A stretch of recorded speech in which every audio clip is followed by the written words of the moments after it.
Welcome to the More Perfect Union, a podcast about the joy we get from American politics. Hi, I'm Kevin Kelton. I'll be your moderate Democrat from Los Angeles, California. Hi, I'm Greg Matuzak. I'm your liberal Democrat from Cincinnati, Ohio. Hi there, I'm DJ McGuire from Suffolk, Virginia, and I'll be your conservative libertarian for the evening. Hi, I'm Emily Brewer, and I'll be your moderate Republican. And all that could change during the course of the next 45 minutes. So, please do us these favors. Please find us on the web at moreperfectunionpodcast.com, where we not only have the podcast, but we have blogs and commentary written by those of us who know how to type. Please find us and like us on Facebook at facebook.com/moreperfectunionpodcast. Rate and review us on iTunes, and that really helps us because it gives us feedback on how we're doing. And also, the more ratings we get and the more reviews we get, the higher we go on the iTunes list and the more listeners we get. And finally, please share our link on your Facebook newsfeed and tell your friends to give us a listen. We'd really appreciate it. Guys, this was a big political week, even though we're beyond the primaries and it should be downtime. But boy, there's nothing about this week that felt like downtime. What do you think? I was going to say there's nobody that I would want to be this week besides Hillary Clinton. I mean, because she's just got daggers coming at her. It's bad. She even had to say sigh out loud on a teleprompter. It's getting pretty tough out there. I missed that one. She did? She said sigh? She read the word sigh. She said, this week has been what I refer to on our page as Clinton Palooza. This has been the week of Clinton, and not in a good way, though. I mean, well, there's some good. But in some ways, though, it's kind of balancing out. She made some new friends at the FBI, but let's talk about the Benghazi report. Oh, not just one Benghazi report, though. There were actually two Benghazi reports, and we'll get to that in a moment, though.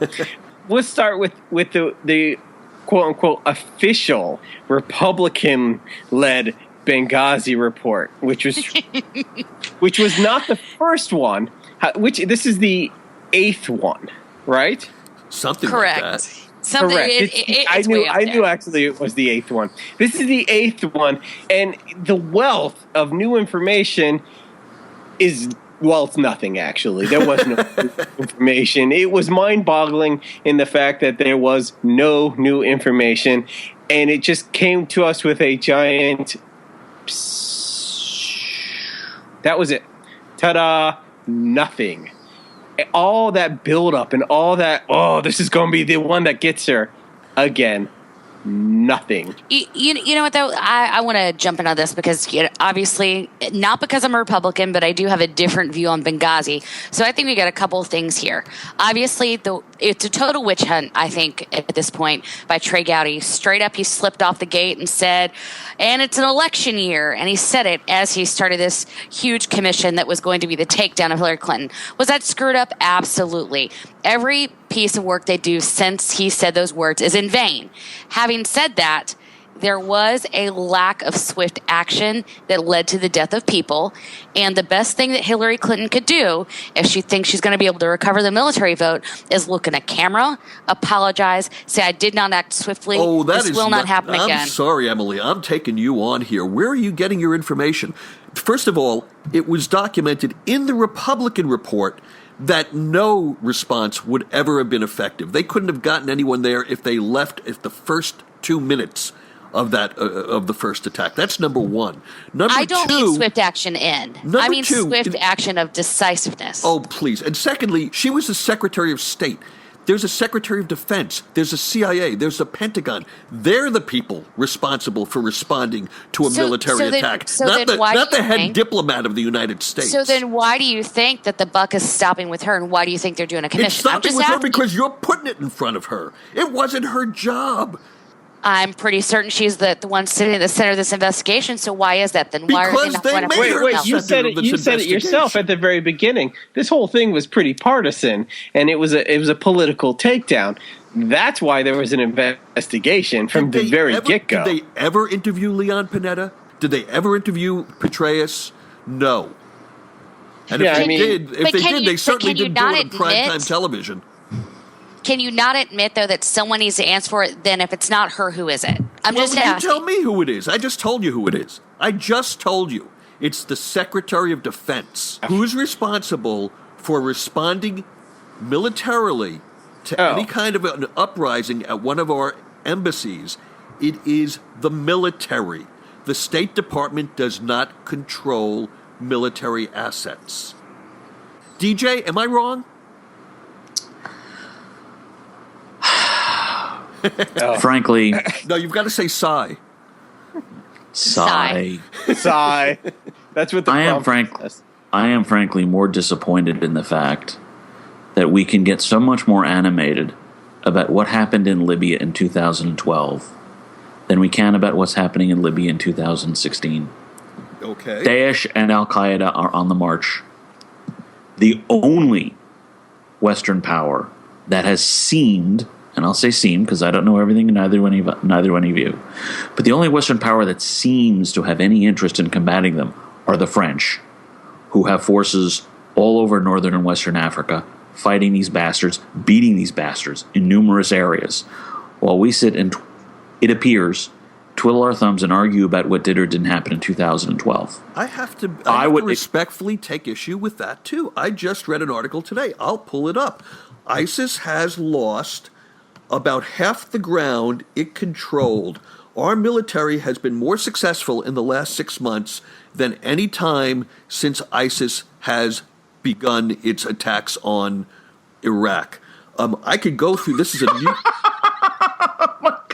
You just proved my point, Kevin. I talk about ISIS growing in Libya and in northern Western Africa, and you throw out what we're doing to them in Syria and Iraq. That's not the only theater, and we keep pretending that it's the only theater as they continue to grow in Africa, and we leave the French to do the job that we should be doing. Now, I am glad the French are doing their job, and I am sure that they would help us if we actually put more effort into it out there. But we are not putting the effort we should be. Instead, we are arguing about what happened in Libya in the past and not focusing on what's happening in Libya in the present and what could happen to Libya in the future. That is a failure of the Democratic Party, who in power has done almost nothing to face what's happened in Libya since Gaddafi fell. It is a failure of the Republican Party, who has not used their majority in Congress to do anything about pressuring the administration to fight those people in Libya. And frankly, my party, my new party, the Libertarians, hasn't had the opportunity to fail on this yet, but they would have if they tried. So I'm not going to necessarily say the Libertarians are blameless, but just by accident. My point is, Washington, and frankly the country as a whole, is spending too much time arguing about 2012 and far less time than it should focusing on what's happening in 2016 right now. We still need to beat them right now in North Africa, and we're not doing it. And I'm agreeing with my libertarian friend over here now, since he's no longer Republican. But on a serious note, we have, Iraq, Syria. Oh, yeah, great, wonderful. But we have countries like Morocco, Mali, Yemen, Indonesia, Malaysia, all of these countries that are having small-scale growth that is progressing in those countries. We have a bigger problem, and I will agree with DJ that 2016 is a bigger deal than 2012. Okay. Fine. Okay. All right. Let's round this back though to the Benghazi report. Now that we've had 8 reports, well, while you're doing that, I'm going to keep drinking. I think you should, because this is a 9 actually. 9 with the Democratic response. That's right. Right. Which pretty much. Do you feel that Secretary Clinton has been, what's the word, cleared of anything, or do you think she's been somewhat vindicated of these charges that have been hurled unjustly against her, Emily? I think that there's just so much more to be said than just, is she cleared? Obviously, if I feel like they were going to indict her, it would have already came. So I think that's a moot point. Indict her on what? I'm saying if there was something the Benghazi report. We're still on Benghazi. Yeah. Yeah. Now that there's been 9 reports. The question, if the question is, you guys, I need to stop drinking already. Do we think? if the question is, do we think that there will be criminal charges filed against Mrs. Clinton for Benghazi? The answer is no. That's not the question. Do you think that there have been 9 reports? Does this, in your mind, vindicate her in any way? We're talking about the Benghazi attack. I don't think this vindicates her, but I think they're beating a dead horse. Right, it's going nowhere. Right. She was still part of an administration that has handled Libya incompetently. But that's about all you can say. And Benghazi itself did not. The Benghazi incident may have confirmed that to some and not confirmed that to others. But in terms of the larger problem with this administration's policy in Libya, this is largely tangential to that now. Well, it's tangential. You're right. It really is tangential because the past is the past, and you're saying what are the solutions for the future. I couldn't agree with you more. You're 100% right. But unfortunately, the GOP is embroiled in a presidential campaign with a Democrat who they believe they can take down with this, whole Benghazi thing. And so it's not going away. And to answer Greg's question, you have to say, has she been cleared of what? Because they try to pin like 5 different things on her. Clearly, she didn't do anything to instigate the attack, and she didn't do anything wrong in responding to the attack. So the question then becomes, did she lie to the families, or was there some duplicity about what caused this attack in terms of were they trying to protect Obama's reelection by shifting blame to the film when maybe it was more towards a terrorist attack? And the thing is, that is such a broad kind of area that you can never say she's vindicated or she's nailed or something. I see Republican senators or Congress people, that are coming on television still saying, she said this to Chelsea that night, or she said this to the Egyptian prime minister or president the next day, therefore she lied. That's never going to go away because she said a lot of things, and they probably all were true in some form or fashion at some point in time. I happen to believe that the film was a part of the attack, that the film did play into the planning of the attack, and they used it as a smokescreen. You can say that I'm drinking the Kool-Aid. You can say I'm carrying the water for Hillary Clinton. You can accuse me of anything. I happen to believe that was the truth. Well, that's fair. That's fair. At most, I think the video became a convenient excuse to do this under the cover of the protest in front of the Egyptian embassy and confuse people.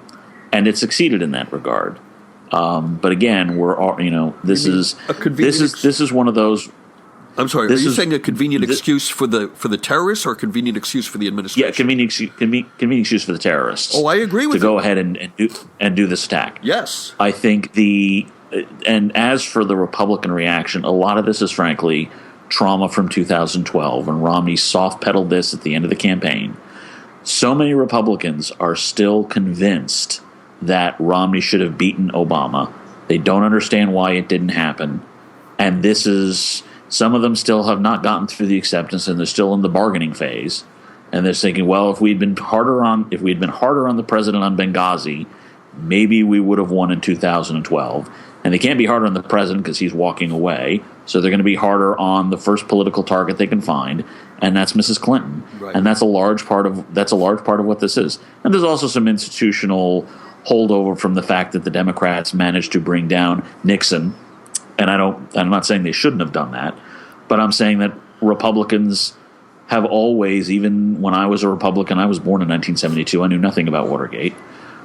But Republicans have always, I think, and culturally, have had the feeling of, wouldn't it be nice to knock down a Democratic president or a Democratic candidate for president on some sort of corruption and essentially get revenge for what happened to Nixon? That's probably something dealing with this even subconsciously. The 98. Yeah, don't you think that was Clinton, Bill Clinton? The impeachment. A lot of that, they talked about that back then. Yeah. Yeah, I don't think it's gone away. A lot of the guys who were involved in the whole thing, they were cheating on their wives, and they were sleeping with interns, and they were doing the exact same thing at the exact same moment. Well, you're talking about Bob Livingston, who was the Speaker of the House for about a minute and a half, after Newt Gingrich, who resigned because he was having an affair with his now wife, who was then just a dalliance of his. While his second wife was dying of cancer, I believe. And so all that was going on while Bill Clinton was, being accused of having had an affair in the White House, which he did. Well, in the meantime, while all of this was going on this week, the Attorney General decided it was a good time to visit former President Bill Clinton for a chat, which set off a new round of wailing and gnashing of teeth. I think it was Bill who visited. I think it was Bill who visited the Attorney General. Whoever visited whom, it was enough to set all the shit spinning, if I may say so, regarding the fact that the FBI is still ostensibly trying to figure out the situation with Mrs. Clinton's private email server. Now, I have always said that this is more about the intelligence community, essentially getting some bruises in on the State Department as part of bureaucratic internal warfare that has nothing to do with Mrs. Clinton, but it does seem to still have some political consequences until the FBI flat out says, no, we are not indicting. So the question I would put to the Democrats in the panel is this. Given that the FBI, which in theory the FBI reports to Mrs. Lynch, that they are still investigating this, how does it look optically that Mrs. Clinton's husband paid a visit to the Attorney General? Greg? It's funny. It's funny because we were watching Meet the Press, and my 10-year-old daughter was in the room, and she was watching it. And they were explaining everything. They, Meet the Press is actually geared, what I believe is towards 7-year-olds. So, so she was understanding everything, and so I didn't have to explain anything. My 10-year-old is quite bright. And so afterwards, she goes, "So let me get this straight. They just had a conversation? There's nothing wrong with that. They just talked about their grandkids. They talked about golf, and they talked about people." Okay, Hillary Clinton said that. And she totally just took it and she didn't understand any of the deeper context. And she brought it up again at dinner because I said, I'm going to do the podcast and I'm going to talk about that meeting. She goes, "Some people get so riled up about these things." She goes, "People just like to talk about their grandkids. Let's just talk about these things. It's no big deal." And that's what it is. So I agree with my daughter. Some people just like to take these things out of context. They just talked about, kids. You're right. You're right. Wait, people do Greg, take things out of context. are you being sarcastic or are you being serious? I am being sarcastic. Okay, I would love to. Because I'm going to let Emily talk, but I just want to go on record as saying I agree with your daughter. Okay, Emily, it's your turn. So I look at the world through my daughter's eyes and just say, yes, but sometimes I'm a little, that was a bad idea. Okay, go ahead, Em. You are exactly right. No matter what they talked about, okay? It could have gone one or two ways. It could have been, hey, grandkids, this, that, golf. Or it could have been, great conversation. When we walk out of here, we're going to say we talked about golf and grandkids. I think it was probably a benign conversation, but that doesn't matter because they put themselves in a situation for the American press to run with this, let the people run with this. Why would they do that? First of all, Bill should have walked away from that when he saw her the other direction and just left because he knew it was going to turn into a headline. Well, so it doesn't matter he what the conversation. Out. He walked onto her plane. It wasn't him deciding to, the better part of valor was to leave. He actually went to find her. So then don't you think that he probably should have had a light bulb that go off and say, this probably wouldn't look good for my wife. Let me just turn around and go the other way. Anybody? No, I'll speak to this because I'm going to be, you guys are going to think, again, everybody thinks Kevin says this because he's protective of Hillary. He's got a Love Jones for Hillary. I swear to you, from a Love Jones. I'll tell you what that is later. I know what Love Jones is. But. I've been accused of, and in more graphic terms, I've been accused of that. Okay. I will tell you from the moment I heard about this, and ever since then, in everything I've read, everything I've heard about on television, I personally still don't know what the uproar is. I'm being absolutely sincere here. You guys don't know this about me, but for 5 years, I worked for a company that created ethics and compliance programs for other Fortune 100 and Fortune 500 companies. We became, in our writing, somewhat experts on what conflicts of interest are. And a conflict of interest is impropriety or the appearance of impropriety. And my question to you is, what was the impropriety of him talking to her? First of all, the assumption is that, let's say that he went on the plane and he said, by the way, what's happening with Hillary's email investigation? Do you assume that from that, Loretta Lynch is going to somehow be swayed to change her opinion or swayed to change her action on it? Do you believe that he offered her a bribe? This has nothing to do with her. This has nothing to do with her. It's about what he did, not what she may do. No. Again, I'm sorry that I'm picking on you tonight, Emily. It's not because I don't love you, but I disagree with you. For there to be a conflict of interest, there has to be an appearance of impropriety on the part of both parties. And I don't see what her impropriety is. Because unless you assume that he went on there with, $1,000 in his hand, and he said, Loretta, go buy yourself a nice pair of shoes. You're taking this so much further than what I'm even saying, though. Okay. Here's the difference. If they're at the White House press dinner and they're having a really nice time and they pass by and have a glass of wine and have a conversation, say hello, how are the grandkids? That's one thing, okay?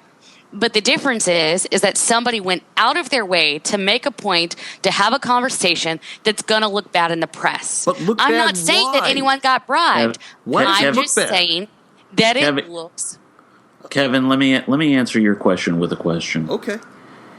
If in 1988 Nancy Reagan had noticed that Lawrence Walsh was at a dinner table somewhere and personally went across the room to seek him out, shake his hand, and have some sort of conversation, do you not recognize it would have hit every major newspaper in America in 1988, and Nancy Reagan would not have looked good by doing it? Well, to your question, I will acknowledge that you're probably right that every major newspaper would have made a point of it. But again, I will say I personally don't see the harm, because I believe that these people. And again, I'm just speaking my mind. I'm not saying I'm right or anything, but I believe that Lawrence Walsh and Loretta Lynch, that these people have some integrity, and that she's not going to be swayed by Bill Clinton coming up and saying, "How are your grandkids?" Because I just got a new baby granddaughter or whatever he had. I guess it was a grandson. I just don't believe that the Attorney General of the United States is going to be swayed by that. No one is saying that someone's going to get swayed. It's just an optics situation, period. So what we're saying is, and Emily, I think you agree, is it looks bad, but it's not bad, right? I'm not saying that anything was done wrong. I'm saying it's a poor choice. There's the difference. Okay. I'm not saying that there's a conflict of interest. I'm telling you it's a poor choice. Right. Okay, let me ask you this. Let me ask everybody this, okay? Who does Loretta Lynch report to? President Obama, right? Okay. He endorsed Hillary Clinton. Is that a conflict of interest? I don't believe so. Okay, so why isn't that a conflict of interest? He could tell her what to do, and he just endorsed Hillary Clinton. I will say this, is I don't think it's a direct conflict of interest because it's for a party platform, but I will say this. No, it's for the candidate. He endorsed the candidate. I think he should have waited until probably the convention to come out then.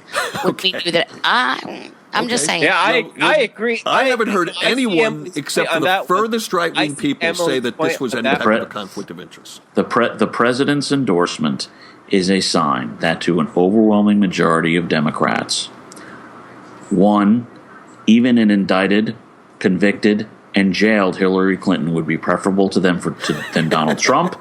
And two, they refuse to acknowledge the existence of any alternatives between those two. So why don't we switch from Clinton to Trump, who actually did say something that looked bad and was bad. Okay. In his speech this week. Well, I'll get to the Democratic platform later and everything else. I want to beat up Trump, so I'm doing it. He gave arguably the most protectionist speech that any Republican presidential candidate has ever authored since Herbert Hoover signed the Smoot-Hawley tariff into law in 1930. He essentially took all of what we know from micro and macroeconomics about the benefits of freer trade and assumed that he is smarter than all of us. He actually talked about imposing tariffs on steel, which George W. Bush actually did 13 years ago to appease West Virginia and had to reverse within a year because everybody who used steel, car makers, office building builders, home construction, etc., screamed bloody murder. I have always said that Donald Trump is yesterday's man, and he proved it. He wants to take us all the way back to the 19th century, where him and his crazed neo-mercantilists seem to think that the fewer foreign products are on our shelves, the better we are. And that Trump has been so loud about it is all the more reason why people who generally want smaller government, limited government, and government to be reduced in size, scope, and cost, like I'm sure you do, Emily, need to run away from Trump as you would screaming from a dumpster fire. He does not belong in the White House. He does not belong as the nominee. He does not belong anywhere near a place where policy should be set because his economics are straight out of 1842. Let me discuss interrupt real quick. How does Gary Johnson, Big Johnson, how does Big Johnson feel about the I'm going to keep saying that. How does he feel about the TPP? Truth be told, I don't have his exact opinion on the TPP. I know he's more favorable to it than Trump. Well, everyone's more favorable than Trump is. He may be more favorable to it than Clinton. There is within the Libertarian Party a sort of an enemy. A perfect is the enemy of the good strain that seems to think that that any freer trade agreement that is not 100% free trade is an abomination. I don't think Johnson is part of that clique. So I think he appreciates the value of the TPP. But more importantly, the idea that this bizarre notion that NAFTA was somehow so horribly damaging to the American economy. NAFTA is a free trade zone. One could argue that far more tariffs on our goods in Mexico were lowered than on the tariffs that we imposed on Mexican goods coming here. We had one of our last real serious economic growth spurt in the 1990s came after NAFTA was enacted and enforced.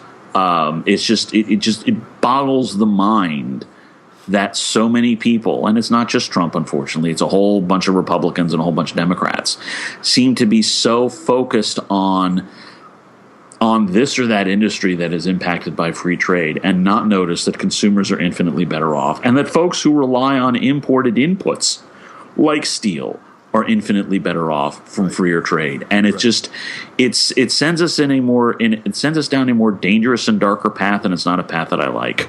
And you're right, DJ, and they don't know the facts. As you said, the economy took off in part after NAFTA was enacted. And I've seen Democrats say, oh no, the only reason that the economy took off in the 90s was because of the tech boom, and NAFTA kicked in right at the end of Clinton's term, and that's why everything went south during the Bush years, which is not factually correct.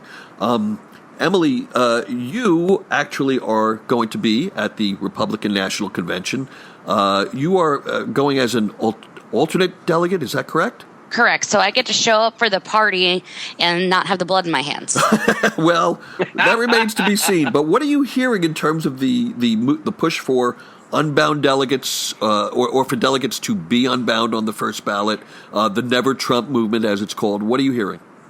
So in Virginia, actually, this past week, there is an actual delegate that filed a lawsuit that said it violated his constitutional rights to be stuck with voting for Trump, and he wanted to assure that he was actually unbound and that no one could bind him to vote for Trump.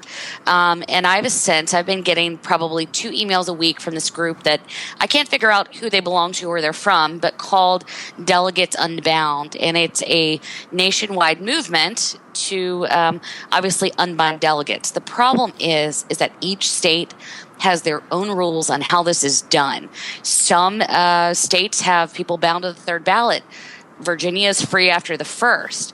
So some of this ruckus will mean nothing if they can't get something through the Rules Committee to be able to allow it or disallow it. And what do you think? Is there a shot that the Rules Committee might advance something to the floor that suggests that delegates be unbound on the first ballot? Because if not, he's going to be the nominee. They've got to be unbound from the beginning, right? I absolutely do not think that will happen, and here's why. Just in Virginia alone, we have people that were in the Cruz camp that have already transitioned to the Trump camp, and they are saying, no, this will not stand, we will not allow this.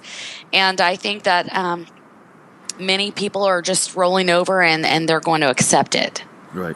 Now, I mean, going back for a second, someone is suing because they feel it's not their constitutional right. That's what he quoted himself as saying. But he doesn't have to be a delegate. I mean, and it's a semi-private party. I mean, that's ridiculous. I'm trying to wrap my mind around the fact that.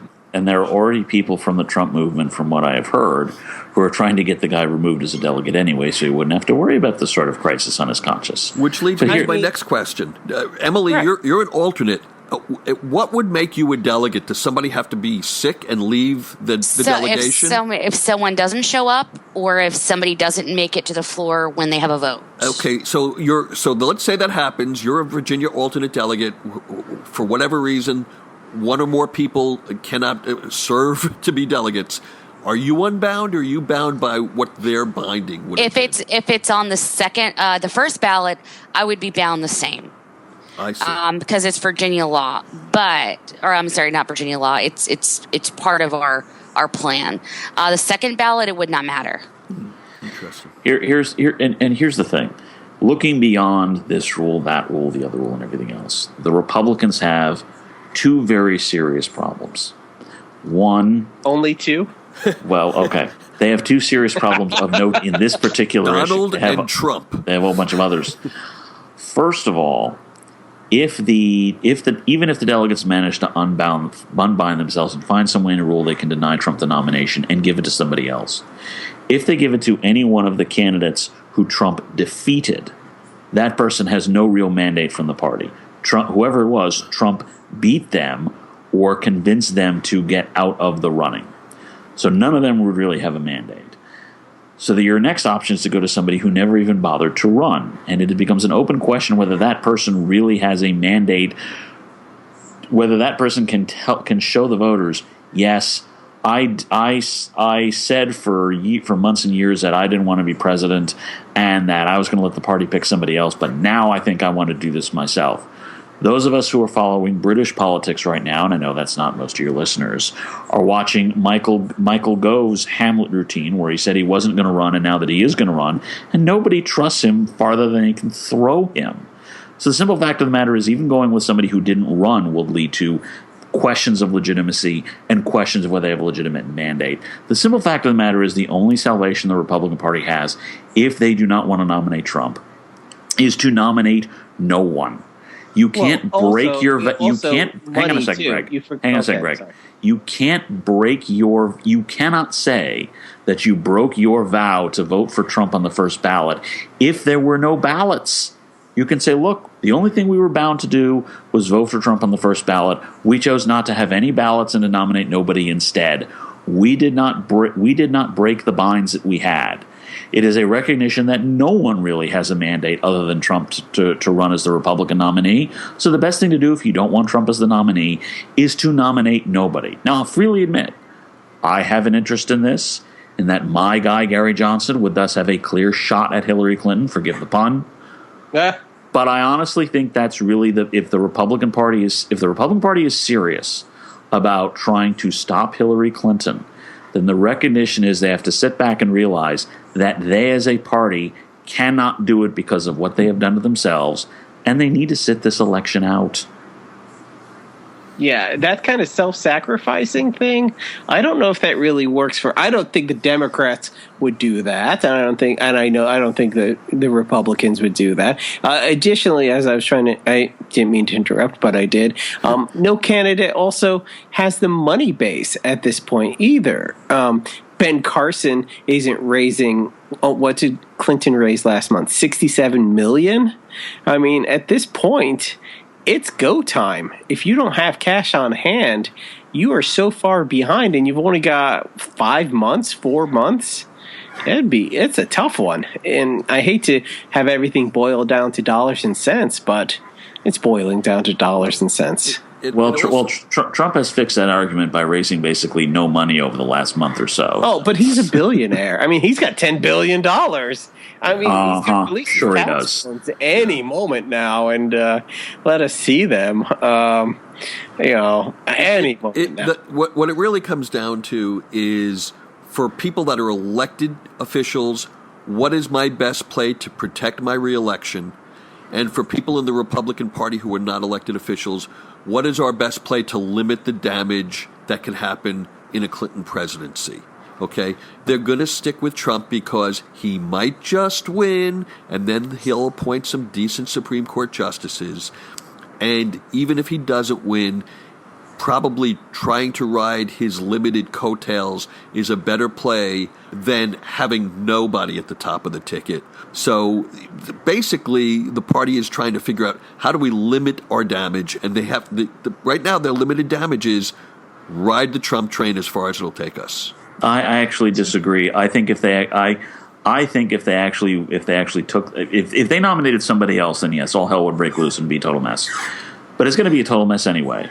But if they actually nominated nobody, then guys like Mark Kirk could, I'm guessing Mark Kirk probably would go with Clinton over Johnson. And some of those folks could actually do that without getting the traitor label thrown at them. Guys like Pat Toomey in Pennsylvania, for example, could probably go for Gary Johnson, say he's better than Hillary Clinton in my opinion. It's a lot easier to do. And the fact of the matter is, if it were to become a Clinton-Johnson race, then Johnson has the experience in office that Trump doesn't have. Johnson doesn't have the negatives that Trump has. I actually think if the Republicans just sat this out, let their candidates pick between Clinton and Johnson, I think the party would actually do a lot better down ballot than if they are stuck with the Trump millstone. I genuinely believe that. Okay. Oh, I agree too. Let me ask you a question, and this was along the lines you were talking about. Do you think it would be wise at this point, or as we get closer and closer, for the Senate to they approve the nomination of Merrick Garland? Or do you think at a certain point they're going to say, we don't know what Hillary's going to do, we should get this Merrick Garland guy in? They wait until after she's elected. The next day they start the hearing. Right. That's the play. Okay. I am fairly convinced that Hillary Clinton is going to win, and therefore I am also convinced that Merrick Garland is going to be confirmed in the lame duck session. I also hope that TPP will be enacted in the lame duck session, but that's more the triumph of hope over experience. But I'm very convinced that Garland will be confirmed during the lame duck session. Okay. And Vegas tends to agree with you. Actually, the line right now on the presidency has Hillary Clinton up by 140. Interesting. So really.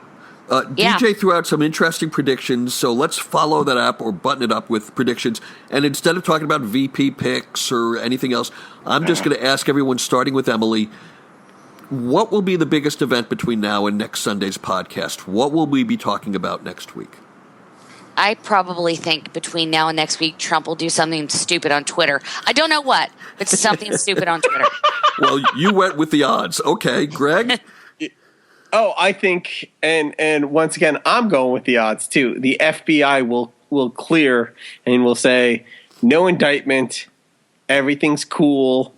Sorry about that. DJ, FBI. What do you think is going to be the highlight of this coming week? I think it will. I don't think actually Trump is going to eat his foot this week. I think he's going to try to behave himself as the convention heats up. Sad to say, I think the event that will get everybody's attention this week will be another Al Qaeda or ISIL attack. Ooh. Okay, and that sorry to be a downer. No, that occurred to me. That's perfectly legitimate, and I'm going to button it up by saying, although I do think that that's unfortunately a very real possibility, just to be different, I'm going to predict that this is the week that Bernie Sanders actually will say the words, "I endorse Hillary Clinton for president of the United States."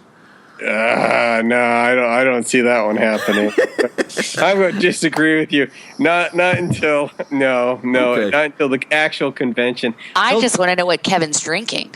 Yeah, I was gonna say. Clearly, it's Kool-Aid. Yeah, it's free. You're freelining something over there because, he's not doing that until the convention. Okay. Until there's a gun to his head. Okay. Well, with that, unless anybody has one last thing that they want to bring up, let's thank our listeners for tuning in once again. Please don't forget to find us on the web at moreperfectunionpodcast.com. Look for us on Facebook and like us at facebook.com/moreperfectunionpodcast. Share us on your Facebook feed and tell your friends to listen to us and download us and love us because we all need more love. And most importantly, please rate and review us on iTunes and give us feedback. Even if you don't like the podcast, if there's something you think we could be doing better, please tell us because we are so malleable, we will do whatever you ask. Except for asking me to be sober. That's not happening. And with that, we thank you and look forward to seeing you again next week.